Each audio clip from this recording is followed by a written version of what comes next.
여러분은 처음 보는 사람을 만났는데 오래전부터 알고 지낸 것 같은 기분을 느껴본 적 있으신가요? 처음 가본 장소인데도 낯설지 않고 마치 기억 속 어딘가에서 이미 보았던 것 같은 느낌. 우리는 그것을 기시감이라고 부릅니다.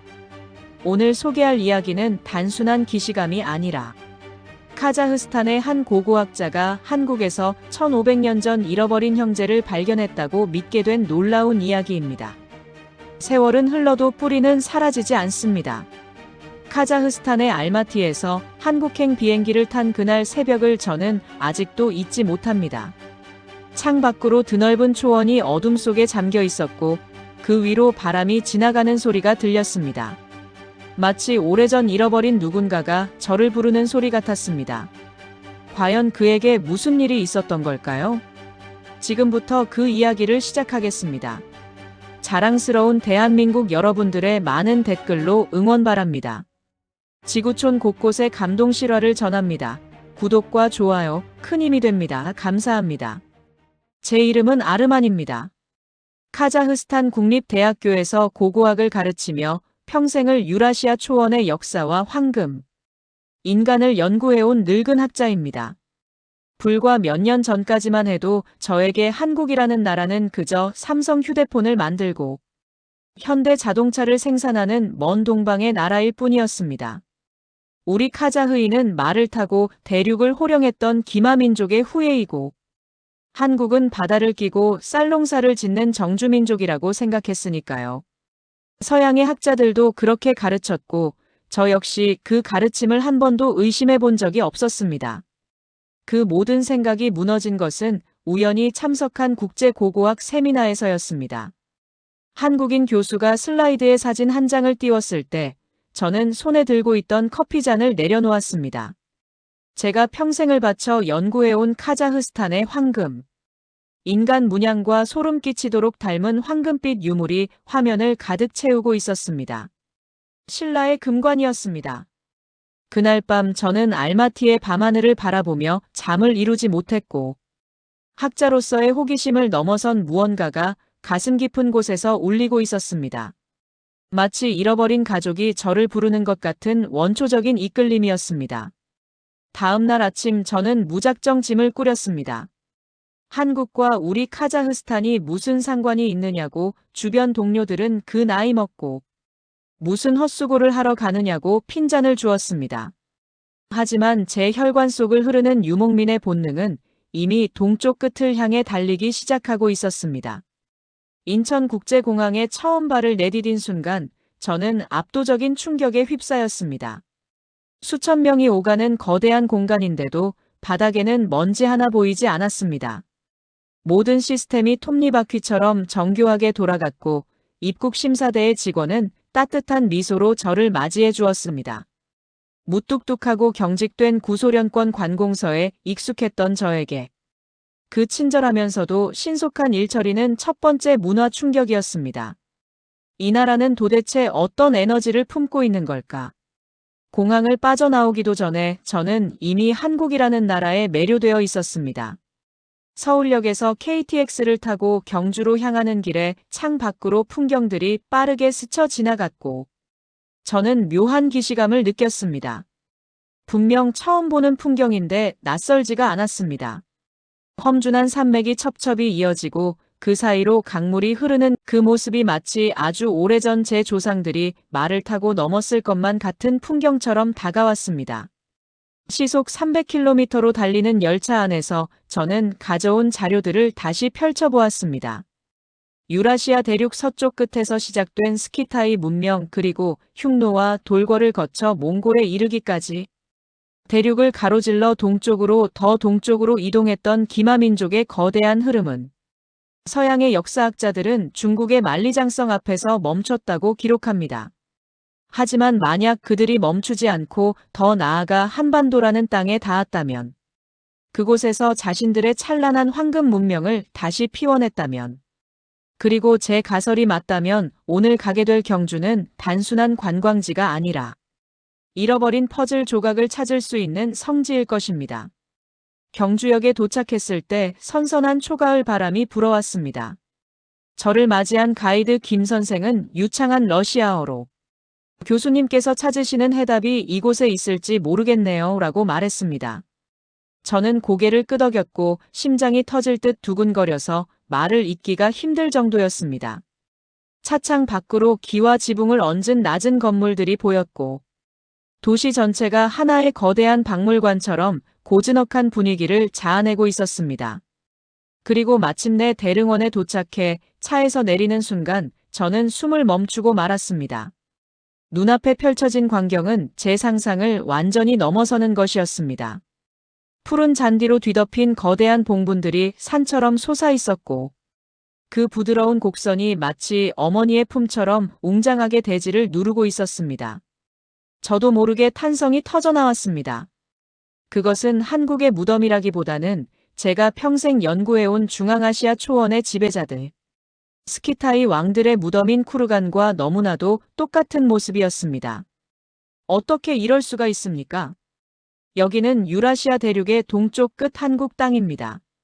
그런데 알타이 산맥 너머에나 존재해야 할 이 적성목과 돌무지 무덤 양식이 왜 이곳에 이렇게 완벽한 형태로 군집을 이루고 있는 것입니까? 저는 떨리는 다리를 진정시키며 천마총이라 불리는 무덤 앞으로 다가가 차가운 흙을 손으로 조심스럽게 만지며 생각했습니다.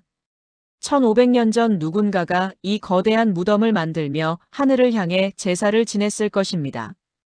그들은 말을 타고 달리며 바람을 갈랐을 것이고 황금을 숭배하며 태양의 아들이라 자처했을 것입니다.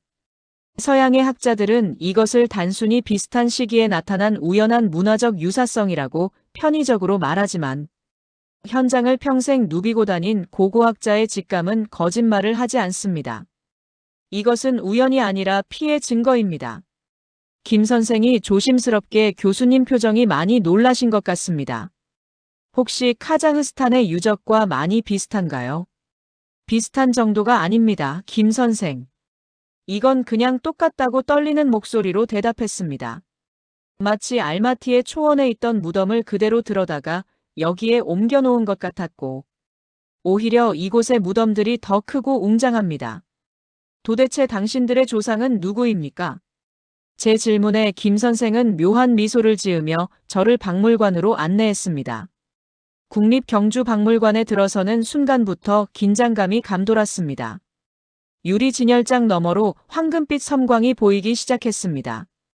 이제부터 제가 목격하게 될 것은 단순히 아름다운 보석이 아니라 수천 년간 베일에 쌓여있던 비밀스러운 연결이라는 것을 본능적으로 깨달았습니다. 심장 소리가 귀에 들렸고 저는 마른 침을 삼키며 천천히 그 황금 유물을 향해 걸어갔습니다. 그리고 신라의 금관과 정면으로 마주한 순간 다리에 힘이 풀렸습니다. 어두운 조명 아래 오직 핀 조명만을 받고 서 있는 금관. 순도 높은 황금이 뿜어내는 묵직한 광채. 그리고 그 표면을 수놓은 수백 개의 비취옥들이 만들어내는 신비로운 푸른빛. 저는 떨리는 손을 유리창에 가까이 대며 눈을 의심했습니다. 이건 교과서에 나오는 이야기가 아니라 내 고향의 이야기다. 금관의 앞부분에 우뚝 솟은 세 개의 출자 모양 장식을 한국의 학자들은 이것을 나뭇가지 모양이라고 설명하지만 초원의 고고학자인 저에게 이것은 너무나 명백한 하늘과 땅을 연결하는 통로 우주의 상징입니다. 그리고 그 옆에 날렵하게 뻗어있는 두 개의 사슴뿔 장식. 이것은 우리 튀르크와 몽골계 유목민들에게 영혼을 천상으로 인도하는 가장 신성한 상징입니다. 불교와 유교가 지배했던 동아시아에서 어떻게 이토록 노골적인 샤머니즘의 상징이 왕의 머리 위에 올려져 있단 말입니까? 당시 중국의 황제들은 위험 있는 면류관을 썼지 결코 사슴뿔을 머리에 이지 않았습니다. 오직 말을 타고 초원을 달리며 바람 속에 신이 있다고 믿었던 우리 스키타이와 흉노의 후예들만이 이런 관을 썼습니다. 5000km라는 물리적 거리는 1000년이라는 시간의 간극이 모든 것을 비웃기라도 하듯 경주의 금관은 저에게 이렇게 속삭이는 것 같았습니다. 우리는 남이 아니라 같은 곳을 바라보며 달렸던 형제다. 학자로서의 냉정함은 이미 녹아내렸습니다.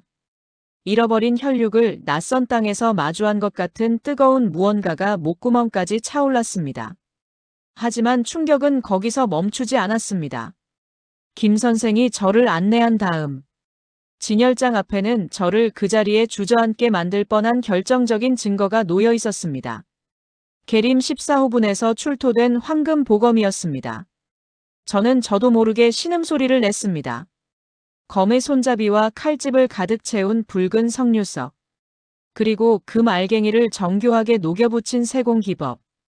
이것은 당시 신라나 중국, 일본의 기술이 아니라 정확히 흑해, 연안과 중앙아시아 초원을 지배했던 우리 스키타이 훈족 계통의 전형적인 세공 방식이었습니다. 알마티의 박물관에 있는 우리 조상들의 보검을 그대로 옮겨놓은 것 같은 쌍둥이였습니다. 비행기도 기차도 없던 그 시절 험준한 산맥과 끝없는 사막을 넘어 이 단검이 어떻게 유라시아 대륙의 동쪽 끝까지 올 수 있었을까요? 이것은 물건이 이동한 것이 아니라 이 칼을 찬 사람들이 강력한 집단을 이루어 대이동을 했다는 명백한 증거였습니다. 저는 유리창 너머의 보검에 손가락을 허공에 그으며 김 선생에게 김 선생 당신들은 도대체 누구입니까 하고 물었습니다. 이 칼은 우리 조상들의 영혼입니다. 그런데 왜 이것이 당신들의 왕릉에서 나옵니까? 제 질문에 김 선생은 묘한 미소를 지으며 제 눈을 똑바로 바라보았습니다.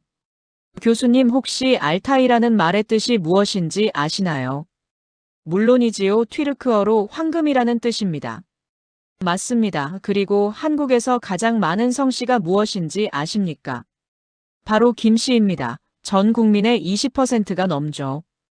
김이라는 글자는 한자로 쇠금, 즉 골드를 뜻합니다. 신라의 왕족들은 스스로를 김씨 즉 황금의 일족이라 칭했습니다. 머릿속에서 거대한 종이 울리는 것 같았습니다.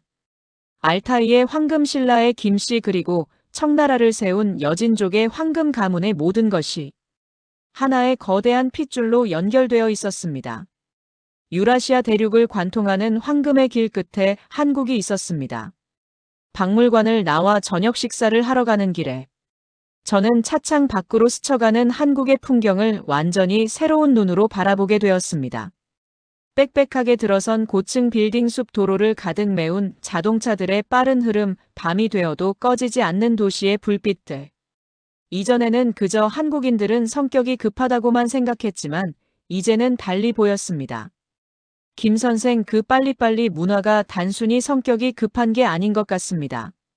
제가 운을 떼자 김 선생이 저를 보며 웃었습니다. 그럼 뭐라고 생각하시나요? 저건 유목민의 본능입니다. 한 곳에 정착해서 농사만 짓던 사람들은 저런 속도를 낼 수가 없습니다. 계절이 바뀌기 전에 이동해야 하고 해가 지기 전에 천막을 쳐야 하고 적보다 먼저 활을 쏴야 생존할 수 있었던 기마민족의 기동성. 그 야생의 에너지가 현대사회에서 속도와 효율로 발현된 겁니다.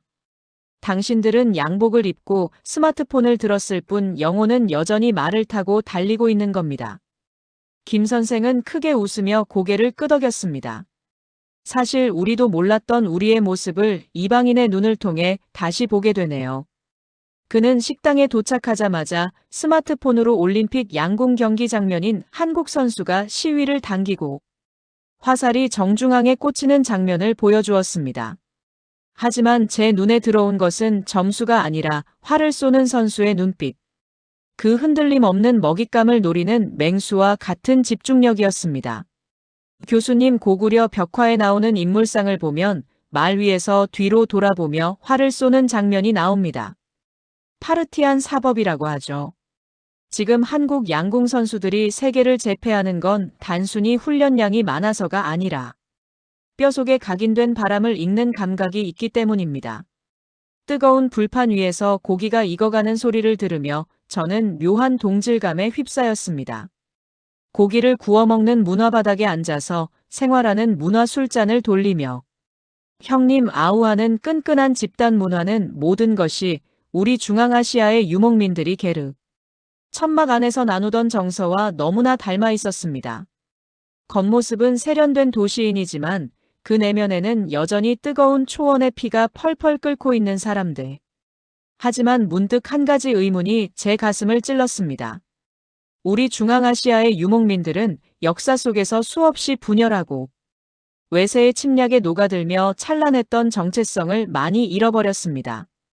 그런데 어떻게 이 한반도의 사람들은 수천 년 동안 수많은 침략을 받으면서도 자신들만의 언어와 문화를 잃지 않고 지켜낼 수 있었을까요? 단순히 싸움을 잘해서만은 아니라 무력보다 더 강한 무언가가 이들을 지탱해 온 것이 분명했습니다. 숙소방에 들어와서도 저는 쉽게 잠들 수 없었습니다. 창밖으로 보이는 경주의 야경 고분들 사이로 은은하게 비치는 빛을 바라보며 생각에 잠겼습니다. 전투민족의 피만으로는 설명할 수 없는 한국인들만의 저력은 도대체 무엇일까? 그 해답을 찾게 될 줄은 그때는 미처 알지 못했습니다. 다음 날 새벽동이 트기도 전에 김 선생이 저를 깨웠습니다. 교수님, 한국인이 가진 역동성 그 이면에 숨겨진 진짜 저력을 보여드리겠습니다.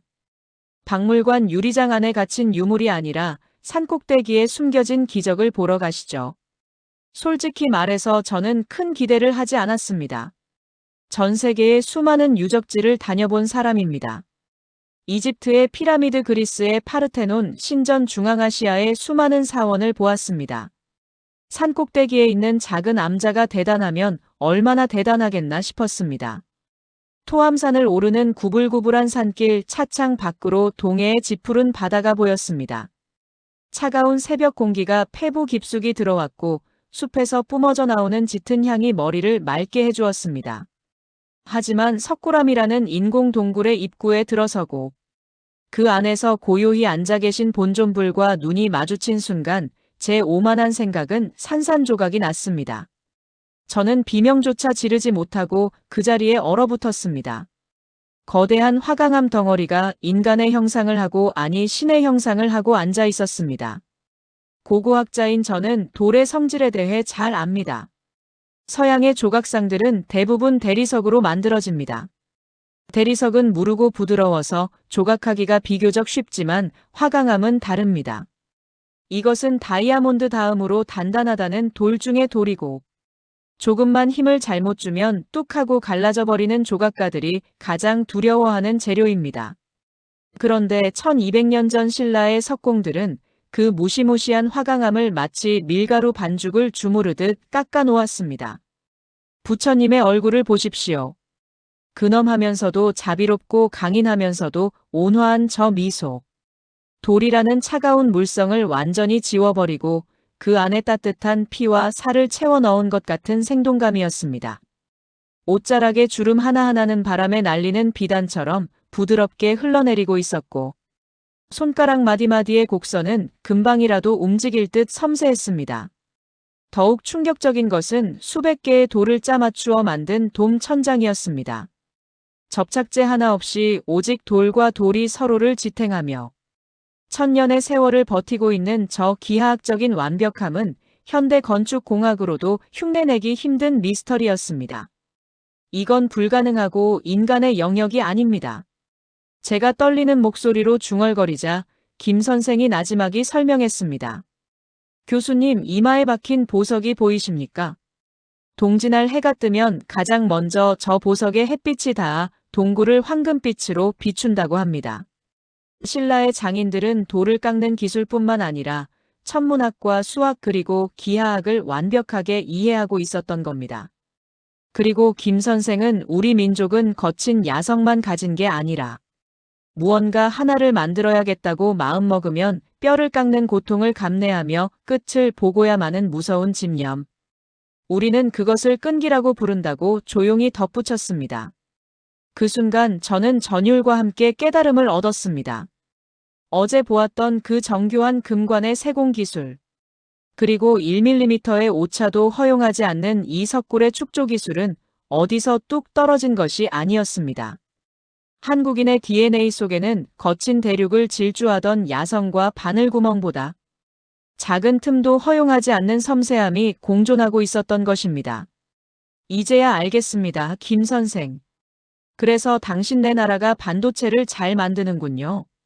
쌀알만 한 칩에 회로를 그려넣는 그 기술이 갑자기 생긴 게 아니라 천년 전 조상들이 돌을 깎던 그 손 끝에서 나온 거였군요. 김 선생은 빙그레 웃으며 고개를 끄덕였습니다. 맞습니다. 우리는 손으로 하는 건 모두 자신 있습니다. 쇠젓가락으로 콩을 집어 나르는 민족이니까요. 산을 내려오는 내내 저는 흥분을 가라앉힐 수가 없었습니다. 하지만 김 선생은 이제 과거의 영광을 보셨으니 그 피가 현대에 어떻게 흐르고 있는지 보여드리겠다며 차의 방향을 남쪽으로 돌렸습니다. 1시간쯤 달리니 눈앞에 펼쳐진 광경은 고요한 산사와는 정반대되는 굉음과 불꽃이 난무하는 철의 제국 울산의 거대한 조선소 앞이었습니다. 끝없이 펼쳐진 골리앗 크레인들의 행렬은 63빌딩보다 더 큰 선박들이 도크 안에서 건조되고 있는 모습은 마치 거인들이 사는 세상에 온 것 같은 압도감을 주었습니다. 용접공들이 튀기는 수만 개의 불꽃이 대낮에도 별처럼 반짝였고 쇠를 자르고 두드리는 소리는 대지를 울리는 심장 박동 소리 같았습니다. 저게 배란 말입니까? 저 거대한 쇠덩어리가 물에 뜬다고요. 입이 다물어지지 않았습니다. 김 선생이 자랑스럽게 한국은 자원 하나 나지 않는 나라라고 말했습니다. 기름 한 방울 안 나고 철광석도 다 수입하죠. 하지만 우리는 세계 1위의 조선 강국입니다. 맨 땅에서 오직 사람의 기술과 땀으로 전 세계 물동량의 절반을 실어 나르는 배를 만듭니다. 저는 차에서 내려 그 웅장한 산업 현장을 멍하니 바라보며 생각에 잠겼습니다. 1500년 전 우리 조상들은 말을 타고 유라시아 초원을 달렸습니다. 말은 우리의 날개였고 우리의 생명이었는데 여기 이 동쪽 끝의 형제들은 말 대신 강철로 만든 거대한 배를 타고 오대양을 달리고 있는 것입니다.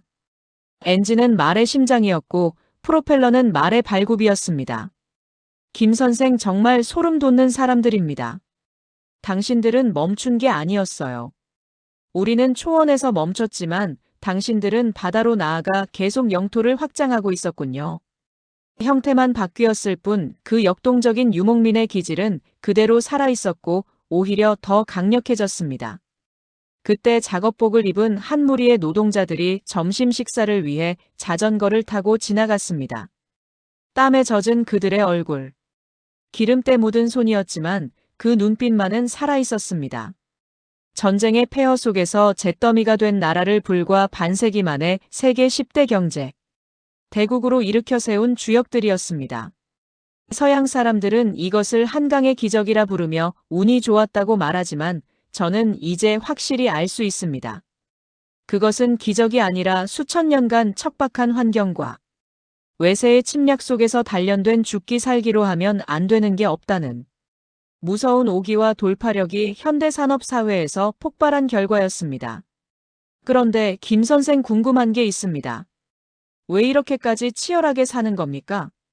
단순히 돈을 벌기 위해서입니까? 제 질문에 김 선생은 잠시 침묵했습니다.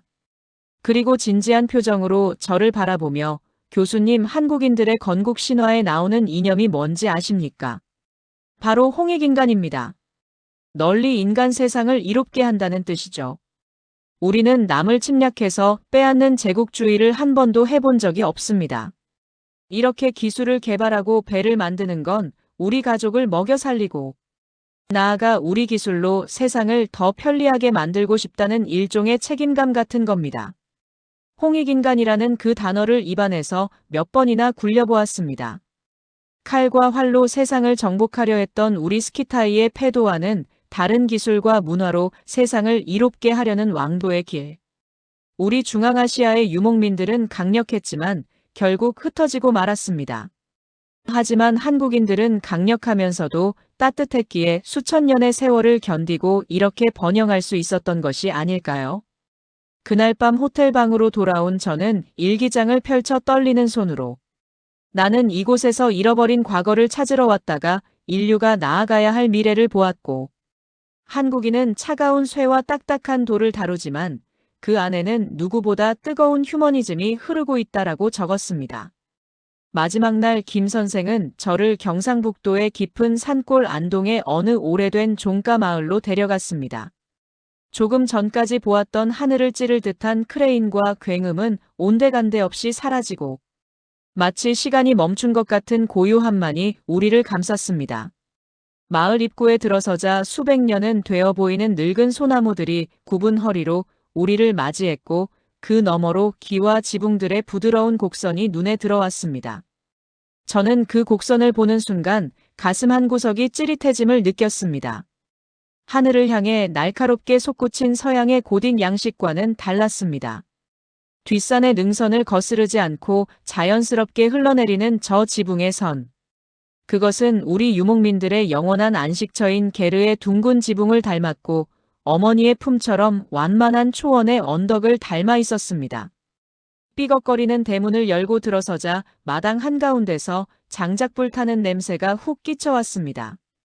그 냄새는 순식간에 저를 50년 전 카자흐스탄의 시골 할머니 댁으로 데려다 놓았습니다. 그리고 마루 위 하얀 못이 적삼을 입고 정좌하고 계신 백발의 노인을 마주한 순간 저는 숨을 들이켜야 했습니다. 그분의 얼굴은 30년 전 돌아가신 제 친할아버지와 소름 끼치도록 똑같았습니다. 세월의 풍파를 견뎌낸 깊게 패인 주름. 고집스러워 보이면서도 인자한 인상. 그리고 무엇보다 툭 튀어나온 광대뼈 아래로 빛나는 갈색 눈동자. 서양인도 중국인도 아닌 오직 북방 기마민족의 후예들만이 가질 수 있는 그 독특한 골격과 눈빛. 저는 순간적으로 다리에 힘이 풀려 마당에 주저앉을 뻔했습니다. 먼 길 오느라 고생 많았소. 어서 들어오시게. 노인의 목소리는 낮고 굵었지만 봄날의 햇살처럼 따뜻했습니다. 그는 저를 낯선 외국인 관광객으로 대하지 않았고 마치 오랜만에 고향 집을 찾은 손자를 대하듯 마루에서 내려와 제 거친 손을 덥석 잡았습니다. 그 손바닥의 굳은 살과 온기가 제 손을 통해 전해지는 순간 저는 왈칵 눈물이 쏟아질 것만 같았습니다. 방 안으로 들어서자 아랫목에 따뜻한 온돌 기운이 얼었던 몸을 녹여주었습니다. 신발을 벗고 바닥에 앉아 엉덩이로 전해지는 그 훈훈한 열기를 느끼며 저는 비로소 깨달았습니다. 의자 생활을 하는 서양인들은 결코 이해할 수 없는 대지와 맞닿아 쉴 때만 느낄 수 있는 이 편안함. 우리는 같은 땅의 기운을 받고 사는 민족이었던 것입니다. 잠시 후 밥상이 들어왔습니다. 뚝배기에서 보글보글 끓으며 구수한 향기를 뿜어내는 된장찌개 텃밭에서 방금 따온 듯 싱싱한 고추와 상추 노릇하게 구워진 고등어 한 마리와 하얀 쌀밥. 저는 떨리는 손으로 숟가락을 들어 된장찌개 국물을 한 입 떠먹었습니다. 입안 가득 퍼지는 짭조름하고 깊은 감칠맛. 그 순간 제 혀끝에서 잠자고 있던 기억이 폭발했습니다. 우리 카자흐스탄 유목민들이 양을 발효시켜 만든 음식의 구수한 향과 어머니가 고기를 푹 삶아 끓여주시던 국물의 깊은 맛이 절묘하게 섞여 있는 맛이었습니다. 처음 먹어보는 음식인데도 제 몸의 세포 하나하나가 이 맛을 기억하고 환호하고 있었습니다. 이것은 단순한 미각의 기억이 아니라 수천 년 전 같은 솥에 밥을 지어 먹던 유전자의 기억이었습니다. 그때 노인이 젓가락도 쓰지 않고 맨손으로 고등어살을 발라 제 밥그릇 위에 척 얹어주셨습니다. 많이 드시게. 한국 사람은 밥심으로 산다네. 밥을 같이 먹어야 비로소 식구가 되는 거야. 밥을 같이 먹는 입이라는 말 식구. 그 말이 제 가슴을 강하게 때렸습니다. 자신의 손으로 직접 생선을 발라주는 저 투박한 행위 속에 말로 다 할 수 없는 깊은 애정이 담겨 있었습니다. 우리 카자흐스탄에서도 손님이 오면 양을 잡아 가장 맛있는 부위를 손님 입에 직접 넣어주는 풍습이 있습니다. 낯선 이방인을 경계하는 대신 자신의 밥상을 내어주고 무방비 상태로 밥을 나누는 이 문화야말로 척박한 초원에서 서로를 의지하며 살아남았던 기마민족 특유의 끈끈한 형제애가 아니고 무엇이겠습니까? 식사가 끝나고 차를 마시며 이야기를 나누고 있을 때 노인이 대추를 내어주며 저를 빤히 바라보셨습니다. 자네 눈매가 꼭 내 젊었을 적 보는 것 같구만. 고향이 어디라고 했나? 카자흐스탄입니다, 어르신. 중앙아시아에 있는 초원의 나라 카자흐스탄이었습니다. 거기도 우리처럼 아이를 낳으면 엉덩이에 푸른 점이 있는가? 방 안의 공기가 일순간 멈춘 듯했고 순간 저는 들고 있던 차잔을 떨어뜨릴 뻔했습니다.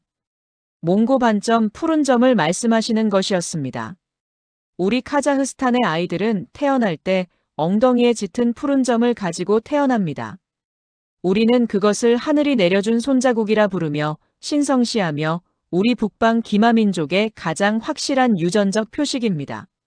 저는 심장이 미친 듯이 뛰기 시작했고 목이 메어 말이 잘 나오지 않았습니다. 네, 있습니다. 제 아이들도 제 손자들도 모두 엉덩이에 푸른 점을 가지고 태어났습니다.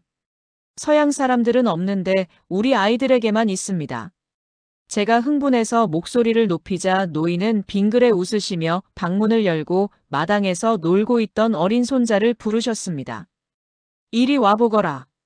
그러고는 아이의 엉덩이를 살짝 보여주셨습니다. 그곳에는 마치 푸른 잉크를 엎질러 놓은 듯 선명한 몽고 반점이 찍혀 있었습니다. 목에 우리도 똑같아. 우리는 엉덩이에 똑같은 점을 찍고 태어난 형제들이야. 5,000km가 떨어져 있어도 말은 달라도 피는 못 속이는 법이지. 북쪽에서 형제들이 갈라져 나갔다더니 자네가 그 증거구만. 그 순간 저는 더 이상 참지 못하고 무너져 내렸습니다. 학자로서의 냉철한 이성도 대학 교수라는 체면도 그 자리에서 산산이 조각났고 저는 노인의 주름진 손을 부여잡고 어린아이처럼 엉엉 울었습니다. 1500년 전 드넓은 유라시아 초원에서 헤어져 서로의 생사조차 모르고 살았던 형제를 오늘 이 작은 시골방에서 다시 만난 것입니다. 복잡한 유전자 검사도 고고학적 논문도 필요 없었습니다. 그저 엉덩이의 점 하나 그리고 서로를 바라보는 눈빛 하나로 우리는 이미 수천 년을 이어온 한 핏줄이었습니다. 이제라도 고향에 왔으니 되었네. 한국은 자네의 또 다른 고향이야. 노인은 투박한 손으로 제 등판을 거칠지만 따뜻하게 두드려 주었습니다. 그 손길에서 전해지는 온도는 여행 내내 김 선생이 말했던 한국인의 정이라는 것이 무엇인지 뼈저리게 느껴졌습니다. 정은 단순히 친절한 것이 아니라 너와 내가 남이 아니라는 너의 아픔이 나의 아픔이라는 지독하고 끈끈한 일체감이었습니다. 한국인들이 외환위기 때 장롱 깊숙이 숨겨둔 금반지를 꺼내 나라를 구했는지, 바닷가에 기름이 유출되었을 때 100만 명이 넘는 사람들이 제 일처럼 달려가 돌 하나하나를 닦았는지 이제야 완벽하게 이해가 되었습니다. 그들에게 국가는 단순한 시스템이 아니라 확장된 대가족이었습니다. 내 형제가 내 집안이 어려움에 처했으니 돕는 것은 계산이 필요 없는 당연한 본능이었던 것입니다. 밤이 깊어 저는 마당에 나와 하늘을 올려다보았습니다. 안동의 밤하늘에 떠있는 저 별들이 지금쯤 제 고향 알마티의 초원 위에도 똑같이 떠있을 것입니다. 바람이 대나무 숲을 흔들며 쏴하는 소리를 냈습니다. 그 소리는 마치 초원을 달리는 수만 마리 말들의 발굽 소리처럼 혹은 먼저 간 조상들이 이제야 만났구나 하며 기뻐하는 환호성처럼 들렸습니다. 한국을 떠나는 날이었습니다. 인천대교 위로 올라서는 순간 저는 저도 모르게 창문에 얼굴을 바짝 갖다 댔습니다. 끝도 없이 펼쳐진 서해 바다 위를 가로질러 하늘과 맞닿을 듯 뻗어있는 그 거대한 다리, 그것은 단순한 토목 구조물이 아니었습니다.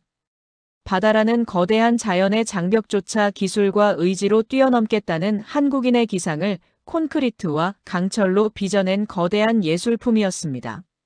1500년 전 우리 조상들은 말을 타고 얼어붙은 강을 건너고 타는 목마름을 견디며 사막을 횡단했습니다. 그때는 길을 만드는 자가 세상을 지배하던 시절이었고 지금 21세기의 한국인들은 바다 위에 길을 놓고 하늘에 항로를 열고 눈에 보이지 않는 초고속 인터넷망으로 전 세계를 1초 만에 연결하는 디지털 실크로드를 깔고 있었습니다. 말발굽 소리는 광 케이블을 흐르는 빛의 속도로 바뀌었고 적을 향해 날리던 화살은 반도체와 데이터로 바뀌었지만 길을 열고 세상을 하나로 연결하겠다는 그 개척자적인 기질은 조금도 희석되지 않은 채 더욱 강력하게 펄떡이고 있었습니다. 비행기가 이륙하고 중력이 제 몸을 좌석으로 밀어붙일 때 저는 창문 덮개를 열고 아래를 내려다보았습니다. 어둠이 내려앉은 한반도의 땅 그 위로 반짝이는 도시의 수만 개의 불빛들이 마치 땅에 뿌려진 은하수처럼 금관의 황금빛보다 더 찬란하게 빛나고 있었습니다. 그 순간 이번 여행의 가장 위대한 깨달음이 번개처럼 스치고 지나갔습니다. 저는 평생 박물관 유리장 안에 갇힌 황금 인간을 연구해 왔습니다. 수천 년 전 죽은 왕이 입고 있던 화려한 황금 갑옷 녹슬어가는 황금 칼. 저는 그것이 우리 민족의 영광이자 정체성인 줄 알았습니다. 하지만 저는 틀렸습니다. 진짜 황금 인간은 박물관에 있지 않았습니다. 전쟁의 폐허를 딛고 맨손으로 기적을 일궈낸 저 아래의 사람들. 새벽 첫 차를 타고 일터로 나가 가족을 위해 묵묵히 땀 흘리는 가장. 세계 최고의 기술을 만들기 위해 밤새 연구실에 불을 밝히는 엔지니어들. 낯선 이방인에게 따뜻한 밥상을 내어주며 엉덩이의 푸른 점을 확인해주던 그 안동의 노인. 그들 한 사람 한 사람이 바로 살아 숨쉬는 역사상 가장 위대한 황금 인간이었습니다. 그들의 이마에 맺힌 땀방울이 황금보다 더 빛났고 그들의 꺾이지 않는 마음이 다이아몬드보다 더 단단했습니다. 신라의 금관은 박물관에 있지만 그 금관을 만들었던 장인 정신과 위대함은 지금도 한국인들의 가슴 속에서 펄펄 끓으며 살아 숨쉬고 있었던 것입니다. 비행기가 구름 위로 올라서자 더 이상 한국 땅은 보이지 않았습니다. 하지만 제 가슴 속에는 그 어느 때보다 선명하게 그 땅의 온기가 남아 있었습니다. 저는 가슴에 손을 얹고 구름 아래 나의 형제들에게 그리고 저 먼 초원에 있는 조상들의 영혼에게 조용히 맹세했습니다. 나는 돌아가서 동쪽 끝에 우리의 위대한 형제들이 살아있다고 전할 것입니다. 그들은 잊혀진 과거가 아니라 인류가 나아가야 할 미래를 먼저 살고 있고 그리고 그들은 여전히 따뜻한 밥상을 차려놓고 우리를 기다리고 있다고. 눈물이 다시 흘러내렸습니다. 하지만 이것은 이별의 슬픔이 아니라 잃어버린 반쪽을 찾은 환희의 눈물이었습니다. 안동의 그 작은 방에서 노인이 건넨 말이 귓가에 맴돌았습니다. 우리는 엉덩이에 똑같은 점을 찍고 태어난 형제들이야 5,000km가 떨어져 있어도 피는 못 속이는 법이지. 그 말 한마디가 저의 평생 연구보다 더 많은 것을 설명해 주었습니다. 역사는 단순히 지나간 이야기가 아니라 우리를 이어주는 기억입니다. 1500년의 시간을 건너 만난 인연처럼 우리는 생각보다 더 깊은 연결 속에 살아가고 있는지도 모릅니다. 다음 시간에도 흥미롭고 감동적인 이야기로 찾아뵙겠습니다. 함께 해주셔서 감사합니다. 자랑스러운 대한민국 여러분들의 많은 댓글로 응원 바랍니다. 지구촌 곳곳에 감동 실화를 전합니다. 구독과 좋아요 큰 힘이 됩니다. 감사합니다.